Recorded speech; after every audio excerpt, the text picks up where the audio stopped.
It's incredible the amount of change and accelerated change that is happening as we're moving from a fee-for-service model within radiology to actually demonstrating value and quality-based outcomes. Can you talk about some of the challenges that our industry has faced over the past 5 years and what we can anticipate to come in the coming years, Dr. Alcasab? Sure. I think the primary challenge for the field of radiology over the next few years, which I think are going to be a real pivotal time, is that radiology is going to have to start truly demonstrating its value, not just asserting that we're providing value for our patients, which we certainly are, but being able to actually demonstrate and prove it, to be able to use outcomes, to be able to use data to show exactly how we're affecting the care of our patients, so that we can be properly recognized for the role we're taking, for the role we have traditionally taken and will increasingly take in helping the entire care team take good care of our patients. So I think both increasing the amount of, increasing the extent to which radiologists are integrating information for the care teams and making that information as valuable and useful to the care team as possible, and then being able to demonstrate how that is affecting the care of not just patients, but entire populations of patients, because we see so many patients that we have an opportunity to make tremendous impacts on the populations that we serve. That's really wonderful. Dr. Kim, what are your thoughts? So I agree. Today, radiology is facing many challenges, from decreasing reimbursements to increasing competition and increasing regulations. And with Imaging 3.0 and macro MIPS, there's growing focus and trends towards value-based care. What that means for radiologists is that they need to deliver higher care quality at lower costs. So for example, as a radiologist, are you making the appropriate follow-up recommendations that is impacting the quality of the patient care while reducing unnecessary imaging? And also, are you tracking that follow recommendations to make sure that those follow recommendations are being followed? Now, with all this focus on value, does not mean that we can now simply ignore volume. And I think that's the other challenge that the radiologist is facing today, which is that they have to somehow demonstrate their value at the same time they're faced with growing volume and workload. And as a result, one of the trends that we're seeing is that more and more radiologists are feeling burnt out. And unfortunately, that percentage figure is increasing every year.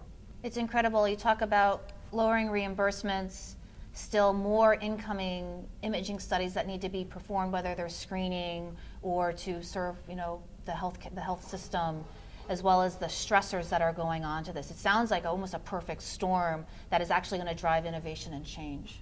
I think that's a very important point. I think radiology as a field, unfortunately, a lot of us would just hide in the reading room in a dark corner somewhere. But what this new paradigm is telling us is that we no longer can do that. We have to be a team player in order to be successful, in order to provide better patient care. And right. I think that's an important point, that all of us as radiologists, it is a challenge for some of us who are used to playing maybe practicing in a sort of a solo style.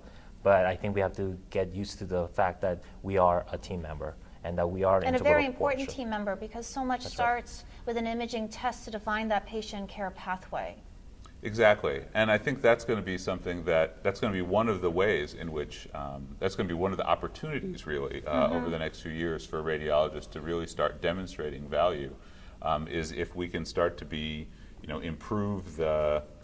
improve the consistency with which we do it, to be kind of really identifying the open loops for patients and helping make sure those are taking a more active role in figuring out what are the really relevant clinical questions for patients, and then making sure that where our radiology reports can answer them, that we provide the most usable information to sort of help guide the patient's care. Exactly. Through that care pathway. And that then we can help monitor the action, help design the systems so that our work helps actually guide the patients down the appropriate pathways where that's appropriate. Usually Imaging is an important piece, but not the only piece, and has to be integrated with other parts. The rest of the care. Exactly. Other information that's come in about the patient, the clinical information, laboratory values, that'll drive some decision that someone needs to make. But if all of that data isn't, all that information isn't in a way that it's easy for someone to synthesize and put together,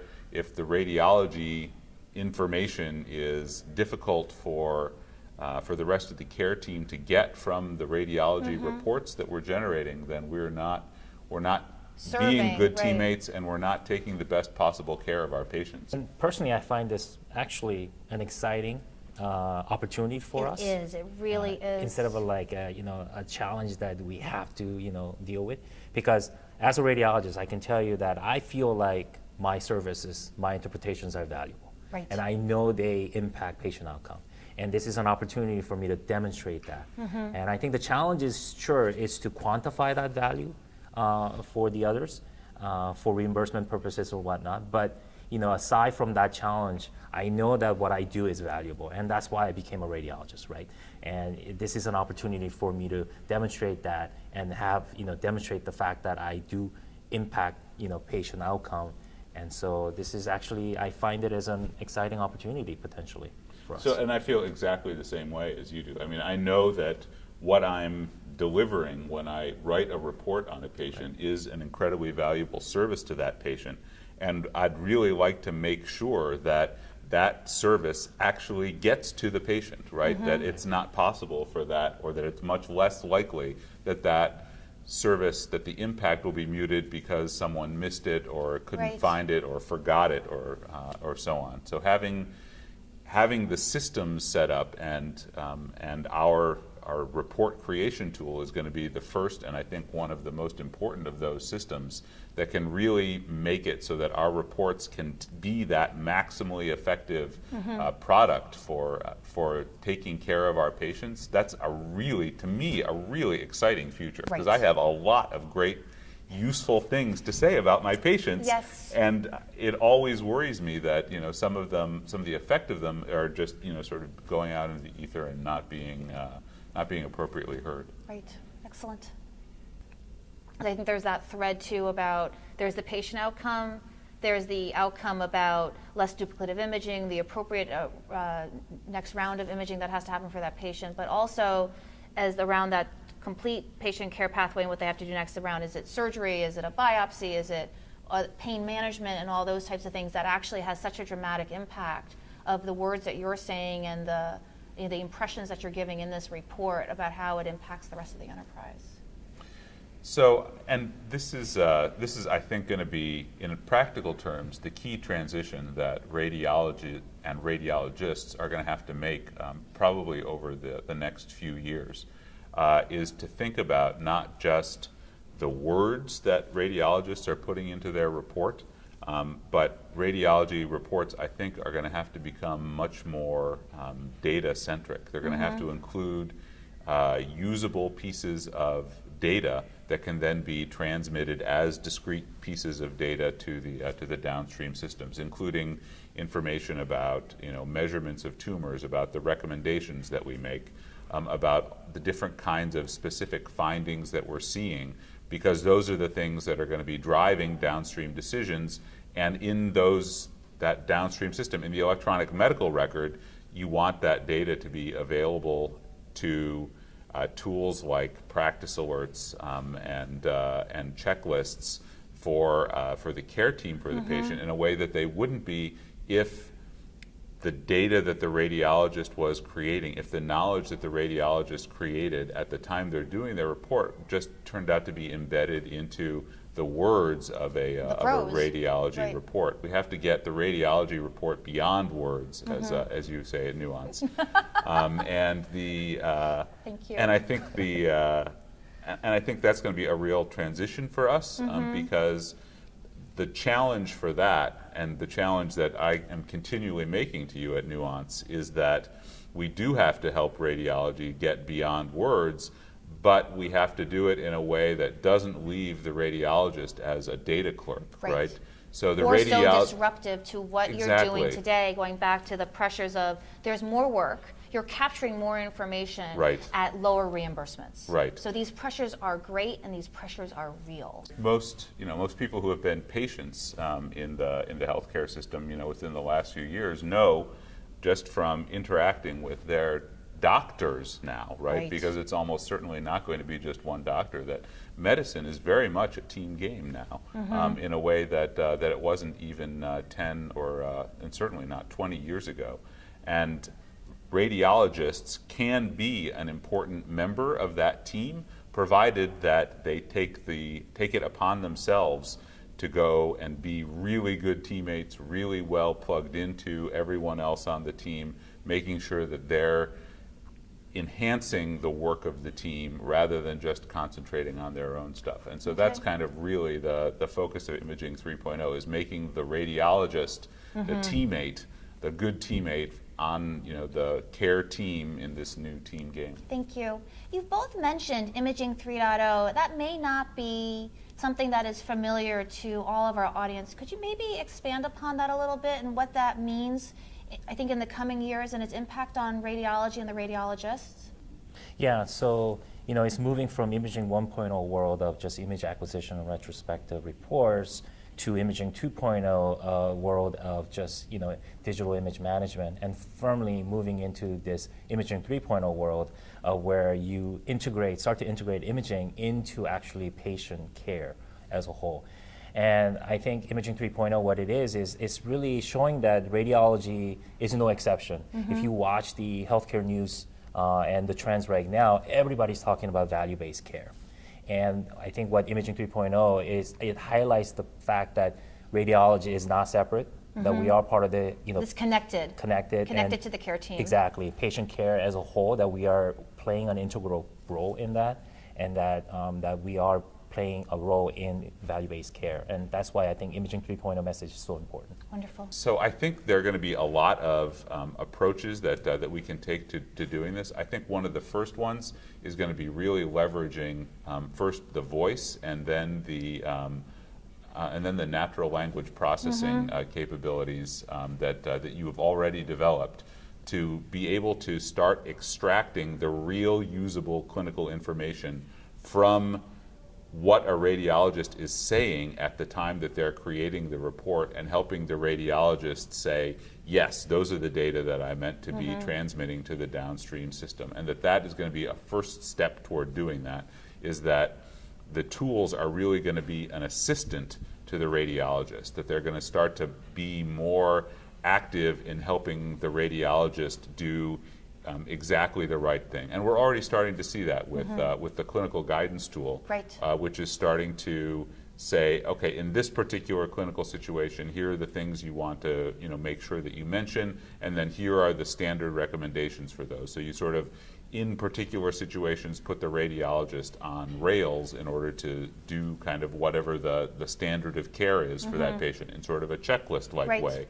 And in a way that can then generate the sort of structured data, which can generate recommendations that can automatically be sent to tracking systems. That that development, I think, is, and then that model overall for all kinds of findings and data and other kinds of pieces of discrete data that right now are, I don't want to say buried, but obscured a little bit within the prose of the radiology report, that really need to be brought out and made easily accessible to the broader healthcare team, because it's in a way that it's easy for people to search for it and find it. Benchmark, drive continuous Exactly. improvement across the whole care continuum. Exactly.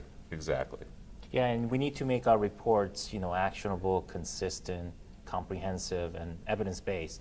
And I totally agree with you. In order for us to do that, we have to be data-driven. Our reports have to be data-driven. In order for us to do that, the radiologists need to spend less time manually inputting data. And we do have the technology to automatically import important information. Most of them are important for billing purposes, to be honest with you, but they need to be part of the radiology reports. Right. I think a lot of those elements could be automatically imported, and as a Nuance as a company, I think we can achieve that goal for the radiologists so that they can spend less time doing manual data entry and focus more on interpreting images. So that's one of the things that we can do. And I'm a huge fan of your work with clinical guidance, and I can tell you as a practicing radiologist, as a musculoskeletal person, I don't remember all the latest guideline when it comes to thyroid cysts or ovarian cysts, but I do see them, when I'm looking at a cervical spine MRI or lumbar spine MRIs. And so for me, having that kind of tool is tremendously important. And I think we can do a lot to make those tools more available, better. And I totally agree with you. I think, we put a lot of information in our reports. Unfortunately, a lot of that data actually gets sort of lost within the prose or just within the free text. And I think we can do a lot more to extract that and then use that to help the referring providers better interpret, understand our reports, but at the same time, take our reports to the next level, meaning that it's not just about answering questions about what I'm seeing right now, what's your current problem, what's your immediate problem. And the radiologists right now, I think we're so focused on, okay, I'm gonna just answer whatever you're having a question about right now, and I want to do that as fast as possible and as efficiently as possible. It's also so answering the questions of left to right, what else you might be seeing. Right. And then actioning to that. Even going further down, downstream in terms of timeline, how my report's gonna affect this patient care 6 months, 12 months down the line. And that's the kind of thing that, clinical guidance provides, is providing that standard framework where all the radiologist recommendations are standardized. But it's also, as we talk about moving from prose to structure and codified data elements going out, to be able to actually start benchmarking and giving that feedback back to the radiologists now. So it's not sweeping feedback to a team of radiologists, but to get to specific areas of improvement, the specificity to that radiologist to say, like, if you worked on this type of improvement area around your report, because that's your work product.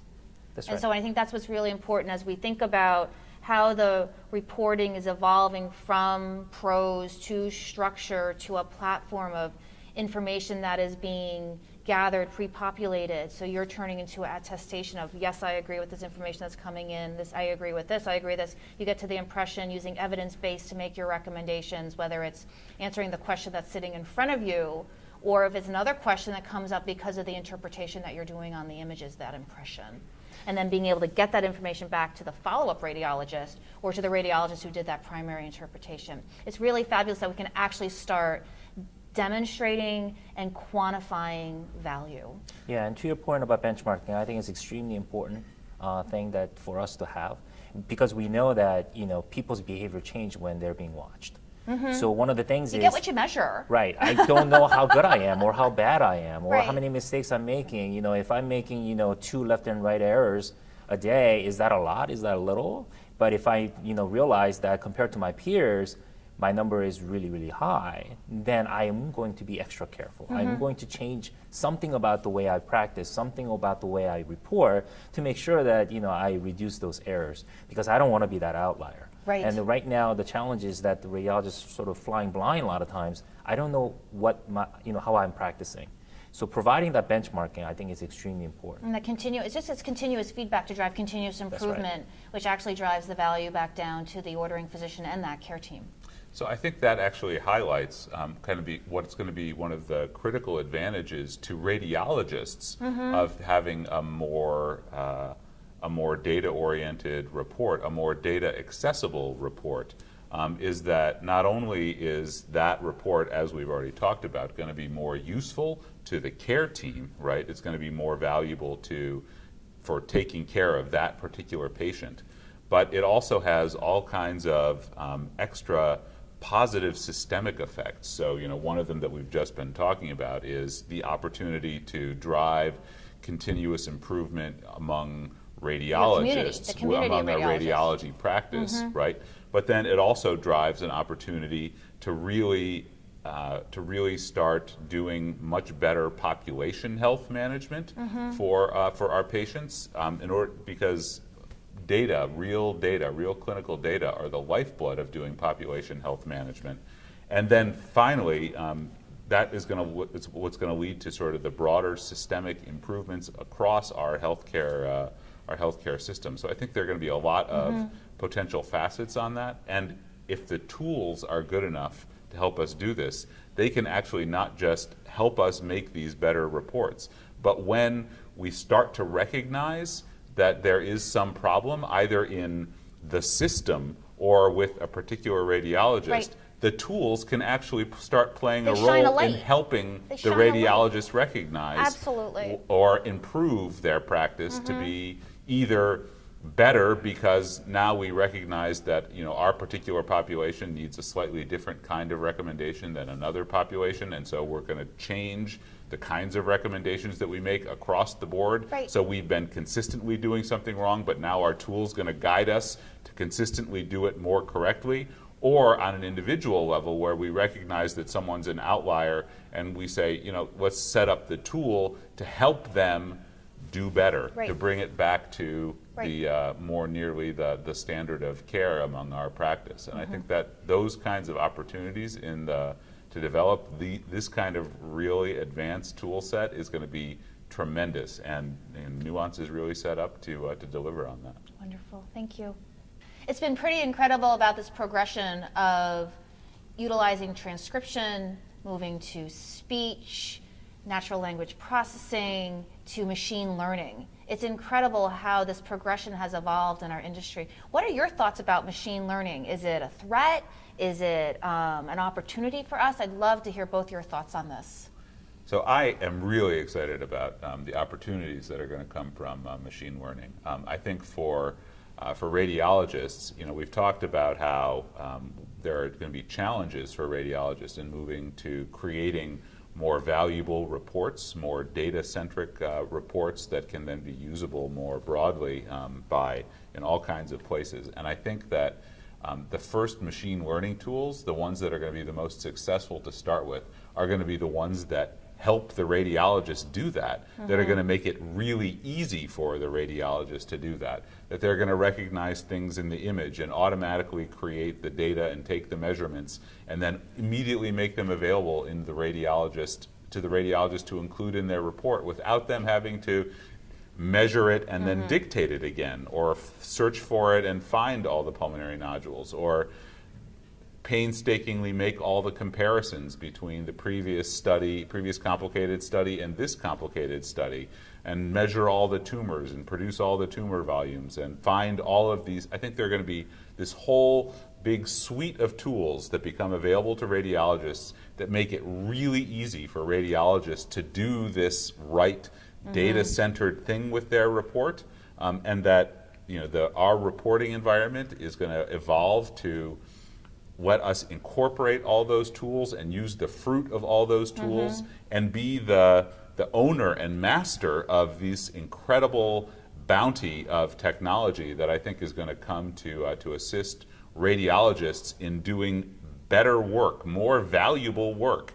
And I think we still have and honestly more productive and work. more Because if you think productive about work. it, going back, having to do all that work back and forth Exactly. to get to the impression and to the recommendation, that work can be a precursor to this, that actually moves you faster, more accurately, and gets action down to the care team. In fact, I think that probably the world we're moving toward is one where most of what a radiologist thinks of as the findings section of their report, they don't write at all anymore. It's extracted from the images by a whole suite of little Algorithms. machine learning bots that have gone into the image and pulled little pieces of data, and then the reporting environment sort of puts it all together and says, okay, this is what that would help mean for your report, and this is how we can put that into your report. And the radiologist doesn't have to spend all this time painstakingly measuring and transcribing all of this information, but that a lot of that can be managed automatically for him or her, and then his or her job is to make sure that all of that data has been extracted correctly, that the most important stuff is there, contribute a few important critical judgment calls that you can't yet train a machine to get right, and then provide an overall clinical summary and synthesis at the end of their report saying what they think is going on. I think the radiology report of the future is very much going to be mostly automatically generated for the radiologist, and the machine learning tools are going to be the way in which that automatic generation happens for them, so that they can concentrate on doing that important clinical synthesis for the patient, where they try and put the whole big picture together and then make sure that all of the data that's gone into what they're doing is right, and then that's what they put their signature on. And I think that's going to be, to me, that's a tremendously exciting future to practice in, because I'm moving. It's not that being more data-centric means I become more of a data entry person, but I'm becoming less of a data entry person, because I'm just supervising the data and making sure the data are right. And that's going to be, I think, a really valuable and fulfilling role for radiologists to take. So this is something that radiologists should start to embrace, these changes, and Oh, not yeah. be fearful of this, about being replaced or not being a part of this care team anymore. Personally, I think that the things that are going to be the easiest thing for machine learning to pick up for at least the next decade, that are going to be the things that machine learning are going to pick up, are going to be the most boring and tedious part of our Right. job. Yeah. The finding the little things and making the little measurements and copying the number from here to there and doing all of the comparison to all of the prior and lining up the images to compare the prior, and all of those really sort of crummy Well, it's parts the, of it's what the, we it's do, the precursor tedious work, part. Exactly. The tedious work that absolutely you can get to the recommendations back to the care team, which is actually going to make you move more quickly, more accurately, because it's not just about the turnaround time of the report anymore, but that content being accurate and actionable. Right, and keeping you I productive. think though that the machine learning tools are going to make it so that we can both do that with more of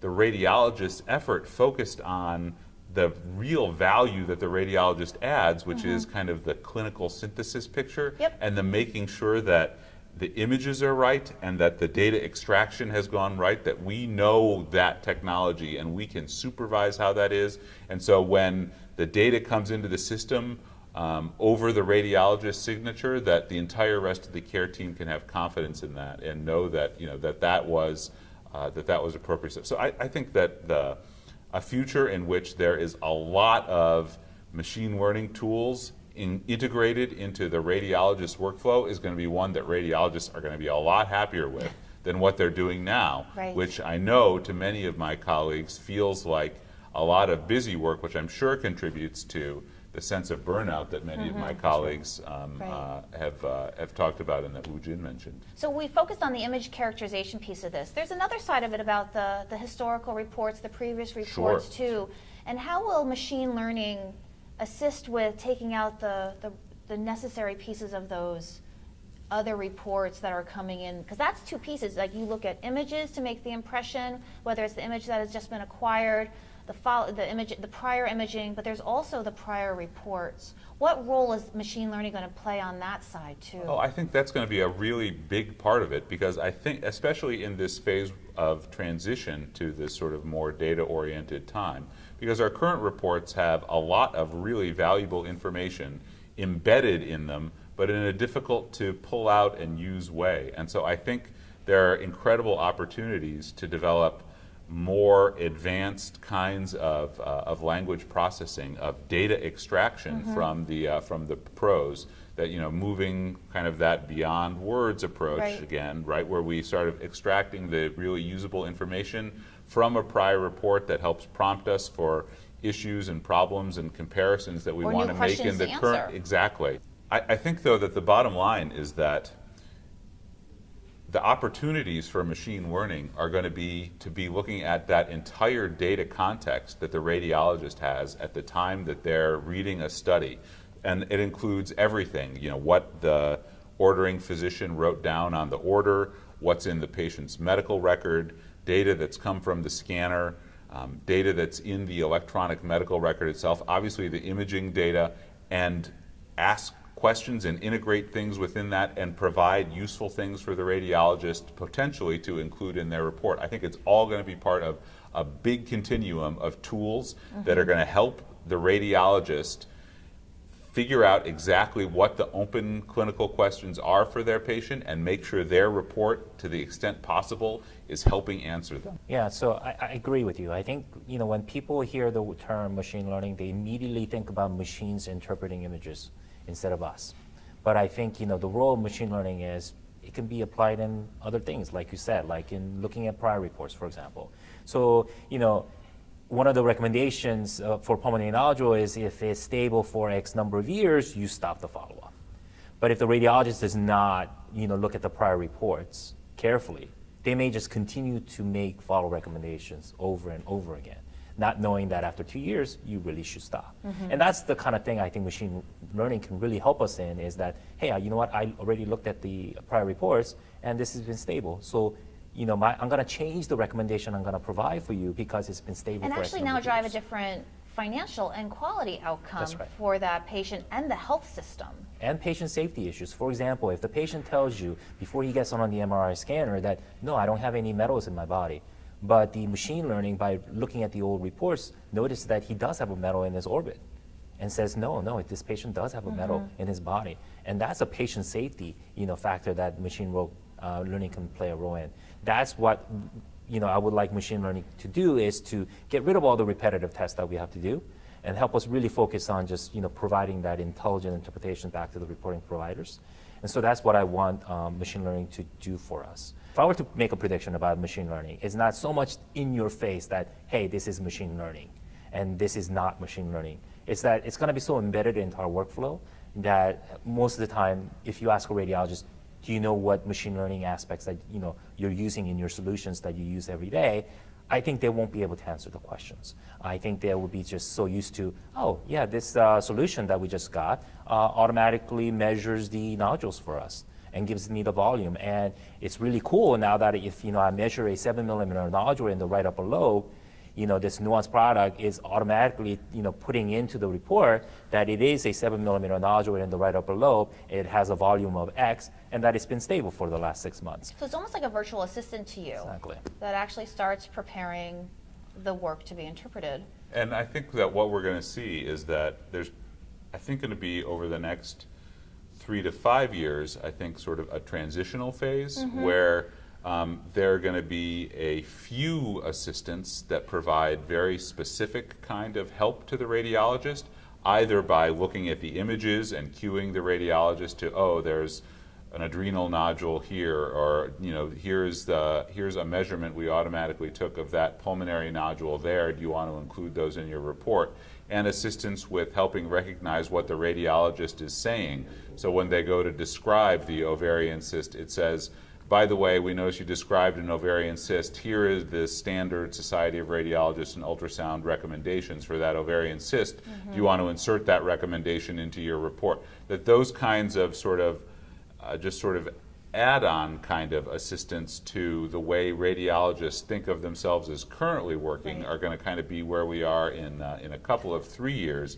But then looking at 10 years, I think we really are going to be in that world where a lot of what the radiologist describes in the imaging study will have been from tools that have automatically extracted a lot of useful data from that entire data context of images, current images, prior images, electronic medical record data, prior radiology reports, and have brought that and helped the radiologist craft that in a way that they're just sort of putting the pieces together rather than trying to describe everything themselves from scratch. Yeah. I think this is going to be one of the opportunities, actually, the early opportunities for not even very sophisticated machine learning is going to be for where there are requirements for documentation by radiologists, that very, very simple tools, maybe not even things sophisticated enough to really be worthy of the name, something like machine learning,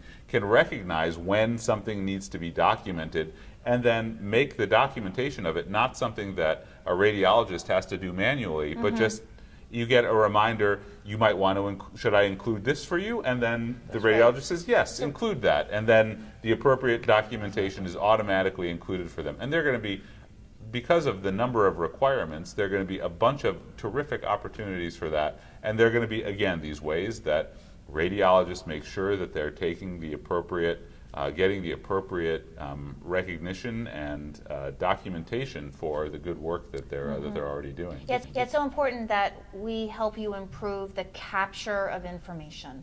Exactly. Exactly, and to that point, I think the exciting thing about machine learning is that it's going to, help us to bring joy back into medicine in what we do. And I think we lost a lot of that because we have, so many regulations that we have to think about and so many documentations that we have to do, and we're constantly thinking about that instead of, what we're supposed to do, which is to interpret the images. That's really terrific. I mean, to get to the heart of the challenges that are here, burnout, more work to be done, having to just capture more. How do we drive solution sets, services, technologies to actually drive this new paradigm of what productivity is defined as? And it's not about report turnaround time anymore. No, and I want to bring joy back to practicing radiology. Yeah, we all do. Yeah. We all do. Somebody who is facing these challenges every day, it is not that you're one step removed from being on the, as we always call the industry or the toolmaker side of things now. That's is right. that you see the pressures that are coming, the more work that is happening, having to document more that to actually prove out the quality outcomes in the work product, the report. And in fact, for me, one of the things that I'm looking forward to as being a CMIO at this company is that I can play that bridge role between the vendors and the products and the commercial products where that the radiologists are using, but at the same time, as a radiologist, I know their pain points. Clearly. Exactly. So I want to play that bridge role, and I think that's something that a lot of radiologists have been asking for, to have someone in that role to play, that in between role to between the vendors. Well, the and advocate. the products. It's an advocate role to actually have us focus on doing the right things at the right times that are most meaningful to all of you as radiologists. And I think that's why it's so, why Woo Jin's role is going to be so important, just because it's also a symbol of the broader drive for innovation for the radiology tool set from Nuance. So the new kind of radiology that we're going to have to practice, the imaging 3.0 style radiology that is going to become not just a nice aspirational idea, but more and more an absolute requirement in order to have a viable radiology practice in the future, is going to require us to have new tools, and not just new tools, but new tools that don't drive us crazy, don't drive us to that kind of burnout that, Right, that we're sure. talking about. And so having real radiologists plugged into sort of helping move that innovation forward is going to be so important, because those tools have to work well for radiologists, and partly because of Woo Jin's presence, and partly because of the great work that Nuance has been doing. I'm pretty confident that we're going to get it right. Thank you.